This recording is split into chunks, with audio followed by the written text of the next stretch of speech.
সংবাদ সবাইকে স্বাগত জানাচ্ছি। আমি ফিরোজ তোহা। শুরুতেই সংবাদ শিরোনাম। শুরুতেই জানাবো এই মুহূর্তে হাতে পাওয়া সর্বশেষ গুরুত্বপূর্ণ সংবাদ। যুবলীগ কর্মীর পায়ে রক কেটে দিল যুবদল নেতা।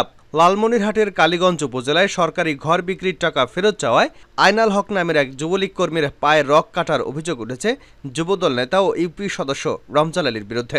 সোমবার গভীর রাতে কাফিনা ইউনিয়নের মহিষামুড়ি এলাকায় ঘটনা ঘটে। এবারে জানাবো ব্রাহ্মণবাড়িয়ার নাসিরনগর ও হবিগঞ্জের লাখাই উপজেলার 2 গ্রামবাসীর সংঘর্ষের ঘটনা ঘটেছে। এতে পুলিশ সহ দুপক্ষের অন্তত 20 জন আহত হয়েছেন।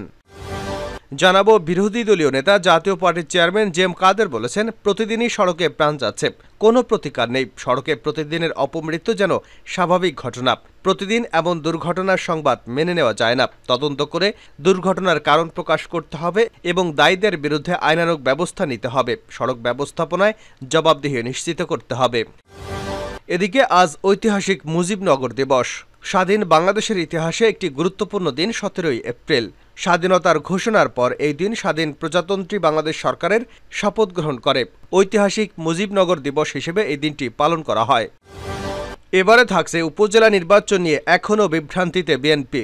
আসন্ন উপজেলা নির্বাচন বর্জনের সিদ্ধান্ত নিয়েছে বিএনপি। গতকাল সোমবার রাতে দলটির সর্বোচ্চ নীতি নির্ধারণী ফোরাম জাতীয় স্থায়ী কমিটির ভার্চুয়াল সভায় এ সিদ্ধান্ত নেয়। তবে বর্জনের সিদ্ধান্ত হলেও নির্বাচনে দলটির নেতাকর্মীদের মধ্যে বিভ্রান্তি স্পষ্ট লক্ষ্য করা গেছে। এবং সর্বশেষ জানাবো আন্তর্জাতিক সংবাদ। পাল্টা হামলা হলে আরও বড় জবাব দেওয়ার হুঁশিয়ারি ইরানের। ইসরায়েলে তাদের ক্ষেপণাস্ত্র ও ড্রোন হামলার পর প্রতিশোধমূলক কোনো পাল্টা হামলা হলে আরও বড় জবাব দেওয়ার হুঁশিয়ারি দিয়েছে ইরান। রোববার ইরান এই বলে ইসরায়েল ও যুক্তরাষ্ট্রকে সতর্ক করেছে, আর ইসরায়েল বলেছে অভিযান এখনও শেষ হয়নি। এতক্ষণ শিরোনাম শুনছিলেন, এবার বিস্তারিত। প্রিয় দর্শক, আপনি যদি এই চ্যানেলে নতুন হয়ে থাকেন, ভিডিওটি দেখতে দেখতে চ্যানেলটি সাবস্ক্রাইব করে আমাদের সঙ্গেই থাকুন। আর এই ভিডিও সম্পর্কে আপনি আপনার মূল্যবান মতামতটি কমেন্ট বক্সে জানিয়ে দিন। আর হ্যাঁ প্রিয় দর্শক, জানিয়ে দিন ভিডিওটি কোথা থেকে দেখছেন। যুবলীগ কর্মীর পায়ের রক কাটল যুবদল নেতা।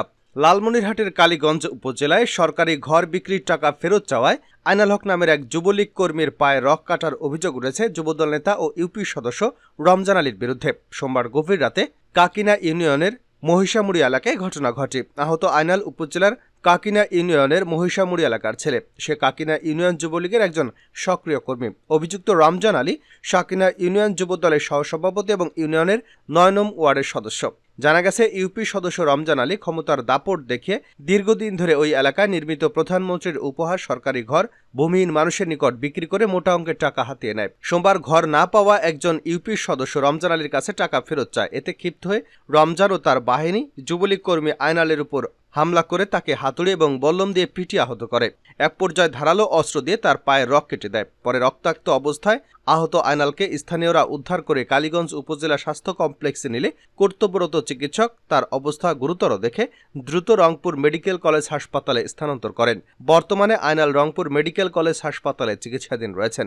স্থানীয়রা জানান, রমজান আলী ইউপি সদস্য নির্বাচিত হওয়ার পর থেকে এলাকায় গড়ে তুলেছেন রমজান বাহিনী নামে সন্ত্রাসী বাহিনী। এই রমজান বাহিনী চরের জমি দখল, নানা অনিয়মের সঙ্গে জড়িত। ভয়ে তাদের বিরুদ্ধে কেউ মুখ খুলতে সাহস পায় না।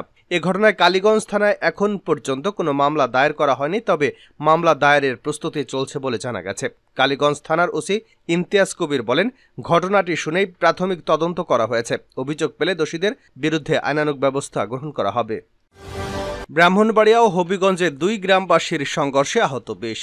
ব্রাহ্মণবাড়িয়া ও নাসিরনগর এবং হবিগঞ্জের লাখাই উপজেলায় 2 গ্রামবাসীর সংঘর্ষের ঘটনা ঘটেছে।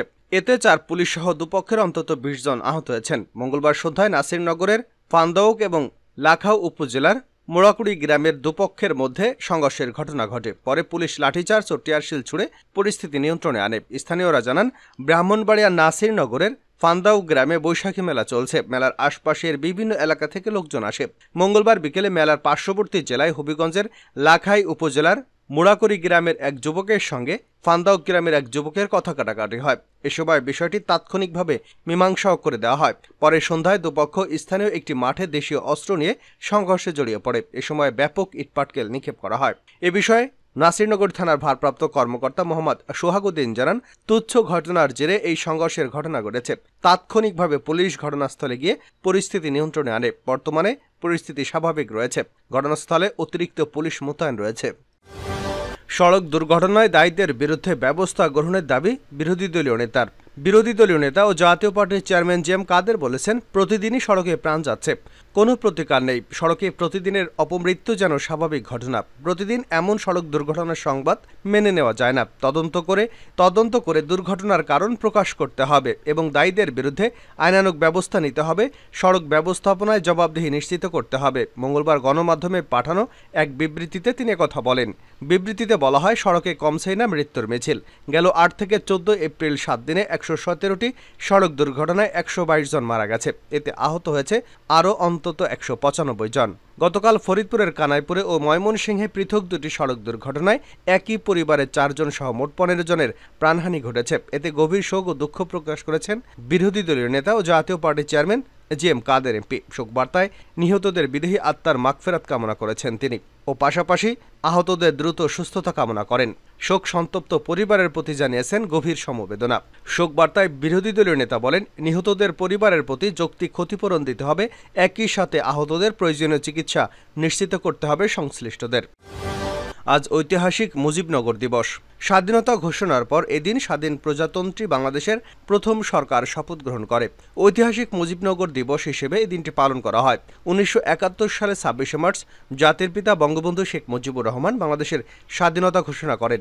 17 এপ্রিল থেকে স্বাধীন গণপ্রজাতন্ত্রী বাংলাদেশ সরকারের আনুষ্ঠানিক যাত্রা শুরু হয়। এর আগে 10 এপ্রিল মুজিবনগরে গঠিত হয় গণপ্রজাতন্ত্রী বাংলাদেশের প্রথম সরকার এবং সেই সরকারই 17 এপ্রিল শপথ নেয়। এরপর এই মুজিবনগর সরকারের অধীনেই মুক্তিযুদ্ধ পরিচালিত হয়ে দেশ স্বাধীন হয়।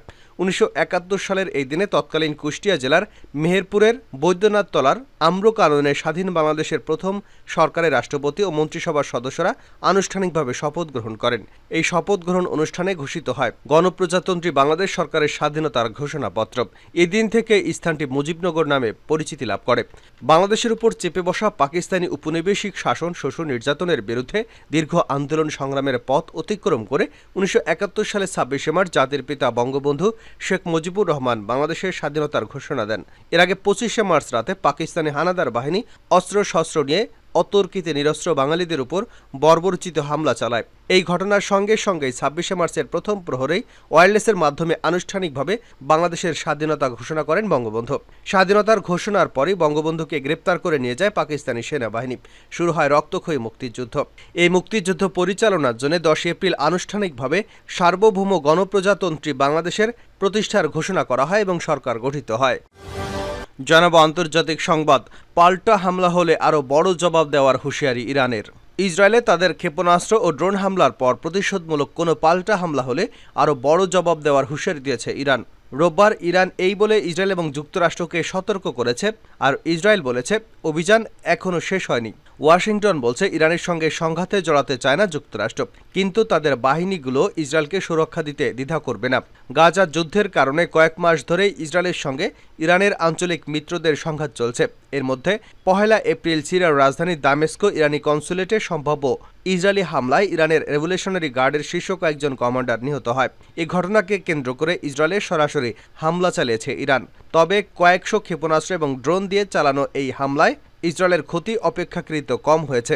কারণে এসব ক্ষেপণাস্ত্র এবং ড্রোনের অধিকাংশই যুক্তরাষ্ট্র, ব্রিটেন, জর্ডানের সহায়তায় গুলি করে ধ্বংস করা হয়েছে। ইসরায়েলের দক্ষিণাঞ্চলে বিমান বাহিনীর একটি ঘাঁটি ক্ষতিগ্রস্ত হওয়ার পরও সেটি স্বাভাবিকভাবে কার্যক্রম চালিয়ে যেতে পারছে। ক্ষেপণাস্ত্রের আঘাতে 7 বছর বয়সী ইসরায়েলি শিশু গুরুতর আহত হয়েছে। এছাড়া গুরুতর ক্ষয়ক্ষতির আর কোনো খবর পাওয়া যায়নি, এমনটাই জানিয়েছে বার্তা সংস্থা রয়টার্স। ইরানি হামলার জবাব কী হতে পারে তা নিয়ে ইসরায়েলের মন্ত্রিসভায় পরিকল্পিত বৈঠকের আগে দেশটির প্রধানমন্ত্রী বেঞ্জামিন নেতানিয়াহু সামাজিক যোগাযোগ মাধ্যমে বলেছেন, আমরা বাধা দিয়েছি, প্রতিহত করেছি, একসঙ্গে আমরা জিতব। ইসরায়েলের প্রতিরক্ষা মন্ত্রী ইয়োব গ্যালেন্ট বলেছেন, হামলা ব্যর্থ করা হলেও সামরিক অভিযান এখনও শেষ হয়নি, আর আমাদের যে কোনো পরিস্থিতির জন্য প্রস্তুত থাকতে হবে।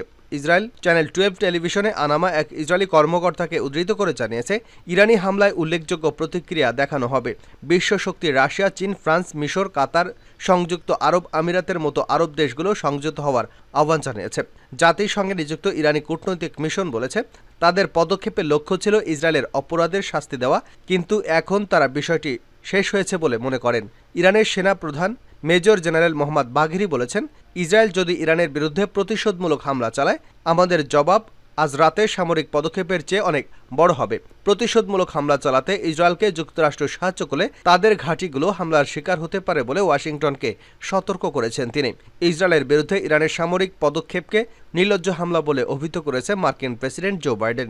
এই হামলার বিষয়ে কূটনৈতিক প্রতিক্রিয়ার সমন্বয় করতে রোববার তিনি শীর্ষ অর্থনীতি দেশগুলো G7-এর নেতাদের বৈঠকের আহ্বান করেন।